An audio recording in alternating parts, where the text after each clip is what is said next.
राष्ट्रपति पुतिन के बेहद करीबी रूसी रक्षा परिषद के उपाध्यक्ष दिमित्री मेदवेदेव ने ऐसा खौफनाक और सनसनीखेज ऐलान किया है जिसने यूक्रेन और अमेरिका के साथ साथ यूरोप के कम से कम 15 देशों में खौफ भर दिया है।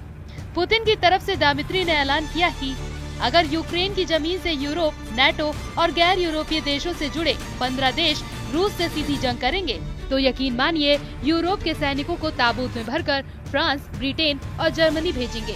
यानी पुतिन के राइट हैंड दिमित्री ने साफ चेतावनी दी है। रूस अब विश्व युद्ध के लिए पूरी तरह से तैयार है। 1050 दिन से ज्यादा की जंग में रूस ने साबित कर दिया है कि रूसी ही 4 साल से चल रही जंग का असली बाजीगर है। यूक्रेन को नेटो के 32 और यूरोप के 50 देशों की सैन्य मदद भी बचा नहीं पा रही है। हम आपको पिछले 18 घंटे के वो वॉर अपडेट दिखा रहे हैं जिसमें साफ तौर पर साबित हो रहा है कि यूक्रेन बुरी तरह से जंग हार रहा है।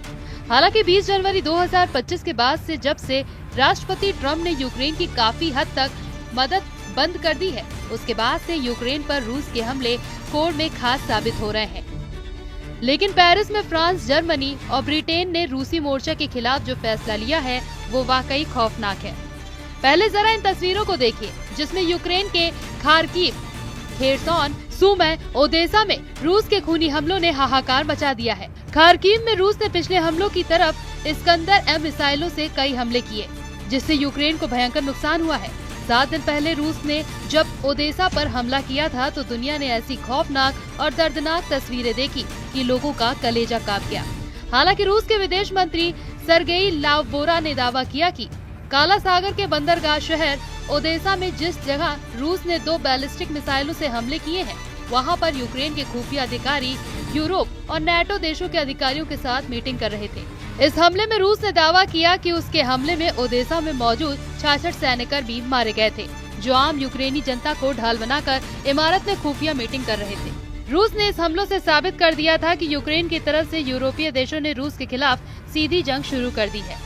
अब हम आपको बताते हैं कि रूस के राष्ट्रपति पुतिन के बेहद करीबी रूसी सुरक्षा परिषद के उपाध्यक्ष दिमित्री ने यूरोप और यूक्रेन को लेकर क्या जंगी चेतावनी दी है। रूस के पूर्व राष्ट्रपति दिमित्री मेदवेदेव ने 17 अप्रैल को यूरोपीय देशों को सीधी चेतावनी दी। दिमित्री ने धमकी देते हुए कहा कि यूक्रेन में मौजूद यूरोपीय शांति सैनिक को रूसी सेना ताबूत में भेजेगी। दिमित्री ने ये धमकी फ्रांस की राजधानी पेरिस में अमेरिकी और फ्रेंच अधिकारियों की बैठक के बाद दी है। दावा किया जा रहा है पेरिस, लंदन और बेल्जियम में हुई यूरोपीय देशों की मीटिंग में रूस के खिलाफ खुली जंग की बात कही गई है। इसी को लेकर रूस यूरोपीय देशों पर बुरी तरह से भड़का हुआ है। ब्रिटेन और फ्रांस के नेतृत्व में करीब 15 यूरोपीय देश यूक्रेन में अपने सैनिकों को भेजने पर राजी होते दिख रहे हैं। इसीलिए रूस ने चेतावनी दी है कि वो यूक्रेनी धरती पर किसी भी पश्चिमी सैन्य उपस्थिति को बर्दाश्त नहीं करेगा। दिमित्री ने पुतिन की तरफ से यूरोपीय सेना को चेतावनी दी है कि यूक्रेन की जमीन पर मौजूद एक भी यूरोपीय सैनिक जिंदा नहीं बचेगा। रूस हर यूरोपीय सैनिकों को मारकर ताबूत में बंद करके भेज देगी। यानी इस वक्त जरा रूस यूक्रेन को कब्रिस्तान बनाने में जुटा हुआ है तो वहीं यूरोपीय सेना को ताबूत में भेजने का ऐलान कर रहा है। उधर अमेरिका के विदेश मंत्री मार्को रूबियो का कहना है कि अगर शांति के मुद्दे पर कोई पहल नहीं होती है और आप शांति के बारे में गंभीर हैं, तो कोई भी पक्ष या दोनों ही हम मदद करना चाहते हैं। अगर ऐसा नहीं होने वाला है तो हम इससे आगे बढ़ने जा रहे हैं। दूसरे मुद्दे जो अमेरिका के लिए इतना ही अहम है। इधर कुर्स्क से लेकर खार्किव तक भयंकर हमले हो रहे हैं। यूक्रेनी सेना भी रूस पर हमला कर रही है। रूस के रक्षा मंत्रालय के मुताबिक उसके एयर डिफेंस सिस्टम ने रात भर में 6 रूसी क्षेत्रों में 71 यूक्रेनी ड्रोनों को तबाह कर डाला, जबकि 49 ड्रोनों को रूसी सेना ने कुर्स्क क्षेत्र में मार गिराया गया। अप्रैल का महीना यूक्रेन के लिए कयामत बनकर आया है।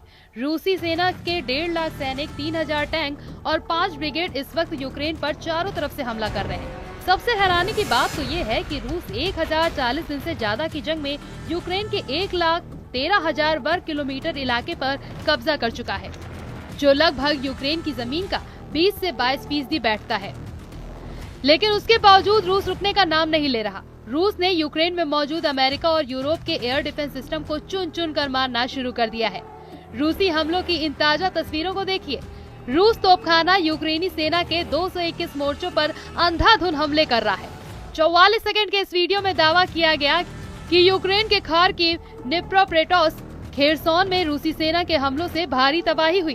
दावे तो यहाँ तक किए जा रहे हैं कि यूक्रेन के 15 प्रांतों पर 30 दिन से रूस के हमलों में 5 गुना तक बढ़ोतरी हुई है।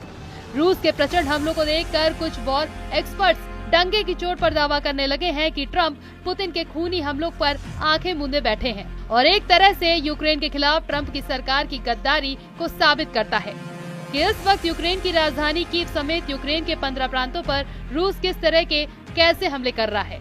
यूक्रेन पर रूसी हमलों से जुड़े जो दावे किए जा रहे हैं वो वाकई हैरान करने वाले हैं। रूसी सेना ने 5 से 6 अप्रैल की रात को लगभग 1 महीने में यूक्रेन के खिलाफ मिसाइल और ड्रोनों का सबसे बड़ा और घातक हमला यूक्रेन पर किया है।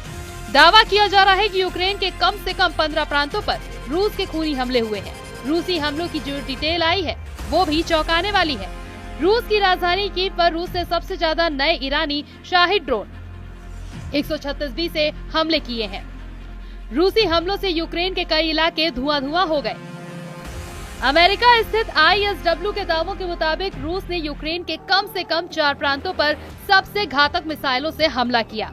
रूस ने इन इलाकों पर हमला करने के लिए Iskander ballistic missile, Kalibr cruise missile KH-101 और KH-55SM क्रूज मिसाइल और Tu-95MS बम वर्षकों का भयंकर इस्तेमाल किया। ISW के दावे के मुताबिक रूसी सेना ने यूक्रेन ब्रास्क ओब्लास्ट से 6 इस्कंदर M बैलिस्टिक मिसाइलों से हमला करके यूक्रेनी इलाकों के चिथड़े उड़ा दिए। वहीं ब्रांच सिटी, मिलरोवो, रोस्तवो ओब्लास्ट, प्रिमोस्को, अख्तरक्स, क्रोस्नो डॉर्क्रॉय पर 109 शाही ड्रोन 136B से आत्मघाती हमले किए हैं। रूस के इन ड्रोन हमलों से यूक्रेन के सैन्य ठिकानों के साथ साथ नागरिक ठिकानों में भारी तबाही मची है। खबरों के दावों के मुताबिक रूसी सेना ने सारातोव ओब्लास्ट के हवाई क्षेत्र से Tu-95MS बम वर्षकों से हमले किए हैं। रूसी सेना ने Tu-95MS से 8 K-101 और K-55SM क्रूज मिसाइलों को यूक्रेन पर दागा है, जबकि काला सागर से रूस ने 8 क्रूज मिसाइलों से यूक्रेन के अलग अलग इलाकों पर हमले किए हैं। यूक्रेनी अधिकारियों के मुताबिक रूसी सेना ने कीव, सुमे, खार्किव, खमेलनित्स्की, चरकासी और मायकोलाइव ओब्लास्ट में नागरिक ठिकानों पर भीषण मिसाइलें हमले किए हैं।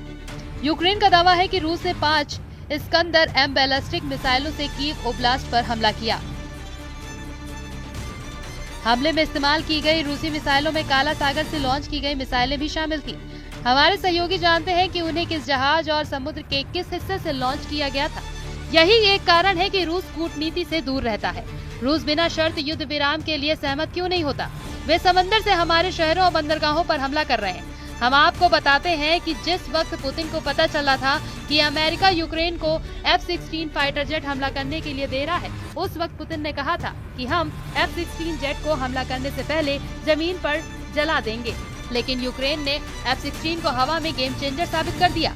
लेकिन ये भी सच है कि एंग्लिस एयरबेस पर मौजूद 96 क्रूज मिसाइलों के तबाह होने से रूस पर रत्ती भर फर्क नहीं पड़ा है। यूक्रेन ने एंग्लिस एयरबेस पर बड़े ड्रोन अटैक रूस में 500 किलोमीटर अंदर घुसकर किए थे।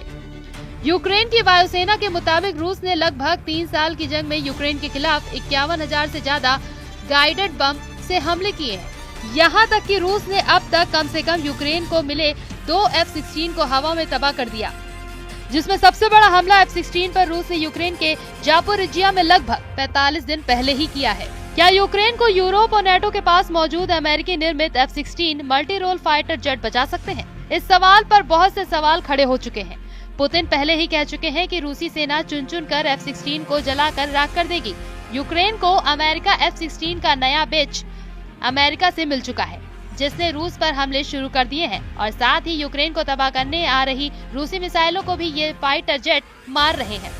उत्तरी यूरोपीय देश नीदरलैंड और डेनमार्क भी रूस के खिलाफ F-16 के इस्तेमाल पर जोर दे रहे हैं। हालात ये हैं कि रूस से सटे नेटो देशों में F-16 के बेड़ों को भयंकर जंग के लिए पूरी तरह से तैयार कर लिया गया है, जबकि दूसरी तरफ रूस के सुखोई और मिग सीरीज के सैकड़ों विमान यूक्रेन पर भीषण हमले करने में जुटे हुए हैं। जो तस्वीरें और खबरें सामने आ रही हैं, उसके मुताबिक अमेरिका का F-16, फ्रांस का मिराज 2000 और जगुआर फाइटर जेट यूरोप और यूक्रेन के लिए गेम चेंजर साबित हो सकता है। रूस के हाथों यूक्रेन की तबाही और बर्बादी देखने के बाद से यूरोपीय और नाटो देश के सामने सिर्फ एक ही रास्ता बचा है, या तो रूस से सीधी जंग करो या फिर अपनी जान बचाकर भागो पेरिस, लंदन और ब्रसेल्स में। नाटो और यूरोपियन की मीटिंग में ये बिल्कुल साफ हो चुका है कि यूरोपीय देश किसी भी कीमत पर पुतिन और ट्रम्प की डील को नहीं मानने वाला है। अब ऐसे हालात में अगर यूरोप देश रूस पर हमला करेंगे तो रूस अपने बॉर्डर से सटे नाटो देशों पर सीधा हमला जरूर करेगा।